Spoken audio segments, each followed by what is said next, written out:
Etsy's one-click buy option, shipping increases, and returns, all covered in today's July 8th episode of Seller News.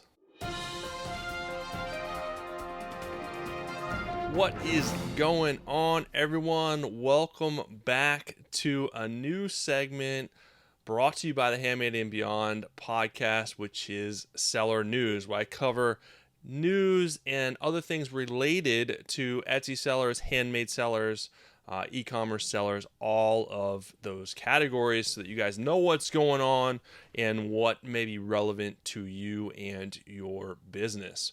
So let's dive into the first topic on today's episode, and that is the new Etsy seller buy button, one-click buy button. This is something that was just rolled out not too long ago. I did cover it on previous podcast episodes, but I think it's a pretty cool option that they're doing, and I wanted to make sure that I covered it again really quick. So on advertised listings, Etsy is giving buyers the option to one-click add the item to their cart, and then from there they can jump to their cart, check out, and buy. So it's a quicker option for them to be able to make the decision just from the ad, just from the picture that they want to buy, and add it to their cart right away without going into the listing and then adding it to their cart. And then from there, them maybe getting distracted and not ever buying. So Amazon already does something similar to this, and they allow you to do the one-click checkout option or the one-click buy option as well. It's a little bit quicker because you don't have to jump to your cart. I haven't personally tested the Etsy option out, but from my understanding, it will actually add the item to the cart, and then you have to go to the cart and check out. So I'm not sure if it's going to be even quicker than that. With Amazon, you can immediately check out from the actual listing, so it's really quick. So they're just trying to basically limit friction, limit people changing their minds, getting distracted. You know how it is nowadays. Everyone gets distracted. You get a text message, you get a TikTok, you get an Instagram message, all those things distract you from buying. So they're trying to limit that so that people are not as distracted and buy quicker, and thus it will benefit sellers as well. So I think it's a good thing. Hopefully they continue to further expand this. I'm sure as people start testing it out and are seeing it in action, they'll have some feedback on it. But I think overall it is a good thing. The other thing that I wanted to give you guys the heads up on is USPS is raising shipping costs again, but only on a few very specific items. So this probably won't affect a lot of you guys, but starting July 10th, they are raising some shipping costs. And this is all due to inflation, rising costs everywhere around. So it's just something that we're going to have to deal with for now. But for first class mail letters, it's increasing to 57 cents. For first class mail flat rates, it's increasing to $1.40. Medium mail prices are increasing by 9%. So if you're selling vintage books and stuff like that, and then the 9% increase is going to be starting at $3.49 rather than the current $3.19 rate. And then signature confirmation, if you guys use that, is increasing to $3.10. So I can't imagine this is going to affect a ton of people, but it will affect a chunk of people selling stuff, probably that mail out planner stickers and small things like that. If you're selling media items such as books and things of that nature, it will affect you as well. Again, I don't know if this stuff will hold forever or it's temporary. It's really hard to say, but with gas prices increasing, inflation, all the other expenses, this is kind of understandable. We don't like it, obviously, but I'm not going to get into a bash session on here. So I'm just letting you guys know, don't kill the messenger, that USPS prices are increasing for those particular items starting on July 10th, so you guys know what to expect. The last thing I want to leave you with as far as a news item is returns. So there was a recent article that came out that I thought was really interesting. There's some big box stores actually considering basically allowing people to do returnless returns, such as Walmart, Target. This isn't official yet, but they are actually considering, if you're going to return an item, they're going to tell you, okay, just keep the item. We actually don't want it, but we'll give you the money back. And I thought that was really interesting just for the fact that, wow, you get to keep the item that you want to return, and then you still get your money back. You're like, how in the heck are those stores going to make money or not lose a bunch of money doing that? But there's a lot of reasons going on with the conditions of the market today that are causing big box stores to consider this. One of them is just with the overwhelming supplies that they have with returned items. They have nowhere to store the items. It costs money to store the items. It costs money to ship the items overseas. It costs money to get a third party to basically buy and take the items off their hands. They still got to return the items, use the personnel to return the items, use the manpower, their workforce to process those returns before they ever hand them off to a third party that may buy them and resell them. Not to mention, if they want to resell returned items, it costs a lot of extra money to repackage them or sell them at a discount, re-put them out on the shelves. It doesn't make a lot of sense at the end of the day if you think about all the extra expenses that go into processing returns and trying to resell returns at a discounted rate. You're talking about pennies on the dollar. So big box stores are considering just doing returnless returns. I don't think they're going to ever do it across the board, but I think for smaller items, inexpensive items, it just makes sense. And actually, Amazon is already doing this. I don't know if you guys have tried to return an item that doesn't cost a lot of money. In some cases, they will actually just give you the money back and not ask for the return. I think this is mostly for items that don't cost a lot. But if you think about it, you have to pay for to have the item shipped back in some cases. You have to pay to have the item restocked. You have to pay to have the personnel work on restocking the item. All the things that I just talked about. You can see where it makes sense to just issue a returnless return. Not to mention there is the sanitary concerns, especially nowadays with undergarments and things that people could have worn or did weird things with. I don't know. But some of the things you're just probably like, I don't want to return, take these underwear back. I don't know what someone did with them. Dirty socks or things like that. It probably makes sense. It's not even worth messing with for a big box store. So pretty cool. It raises the question, what do you guys do with your returns? Do you resell your returns? Do you resell them at a discount? Those are some of the things that I've done in the past for returns, but getting returns costs me time, and time is money. You have to list those returns. You have to try and resell them. If you resell them at a discount, you're losing money. If you pay to have the return shipped back to you, if it was a mistake that you made, is it even worth to pay the shipping to have the item shipped back to you to then try and maybe resell it? In those cases, I tell people that I don't want the return back because I don't want to pay for the shipping.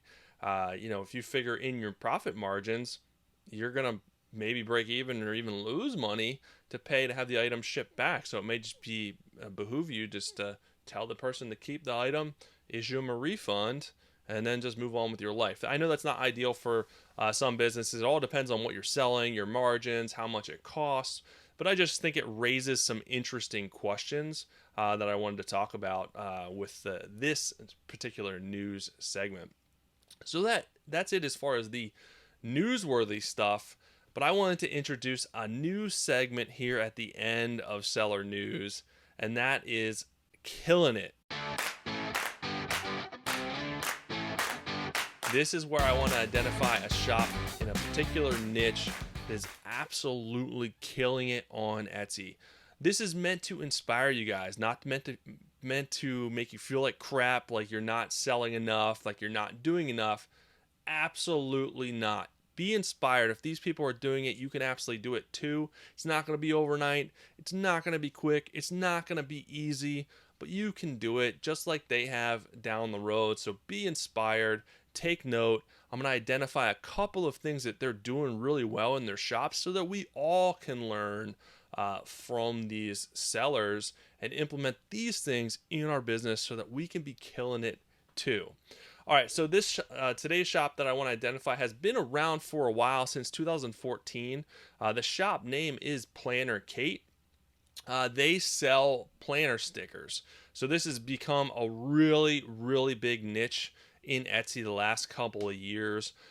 This shop has really kind of set the standard for shops that are selling planner stickers. They've been around a long time, so they were ahead of the game before a lot of people started selling stickers for their planners, whether you're doing keeping track of stuff like your workouts, your diet, all that type of thing comes into play with planner stickers. School, pretty much anything that you want to track and keep track of in a really fun way you can do with planners. That's why it has become such a big niche, a big industry on Etsy especially. A lot of creative sellers out there do it. So this planner Kate shop to date has sold a whopping $8.28 million worth of stuff, and that equates to 1.87 million sales. Holy crap. That is freaking amazing considering a lot of their stuff is anywhere from $1 to $3. So that's a lot of sales. That's a lot of freaking money. I know it's been since 2008, 14, but holy smokes.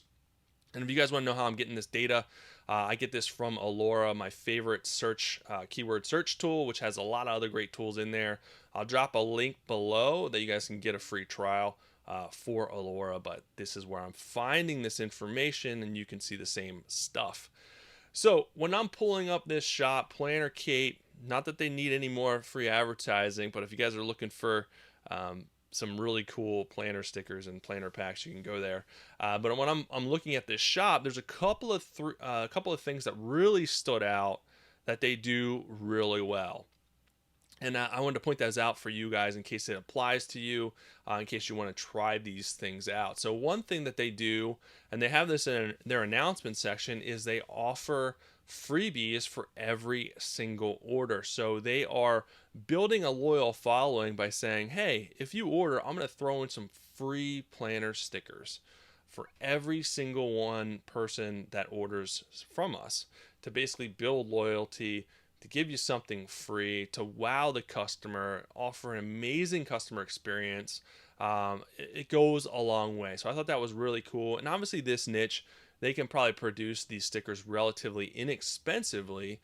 So it's really not, it's not a lot of extra money to give these freebies out. Not to mention it goes a long way. I'm sure a lot of these people, once they get the freebies, a lot of people probably don't even realize it, probably don't even read that. And then they're blown away and obviously will come back and buy from this shop again because they probably thought it was really cool that they got something free. Who doesn't like free stuff? I love free stuff, even if it's something that I don't particularly love. A free type of food or drink, I still love the fact that it's free. Who doesn't, right? So I'll take advantage of anything free any day of the week. So this is a really cool idea. Another really cool thing that they do is they do a really, not cool, but a really good thing that they do is they organize their shop really, really well. Everything is curated really nicely, labeled really nicely, and then they also offer add-ons for their planner packages, which is a really great way to increase revenue per order, revenue per customer, have people coming back and buying more because they want the add-on packs for their planner kits. Really cool idea. You can do this for any niche, I'm sure, or the majority of niches. You could think of ways to increase revenue by offering add-ons, accessories. Big box stores have been doing this forever, so this is really smart of Planner Kate to do this in their business.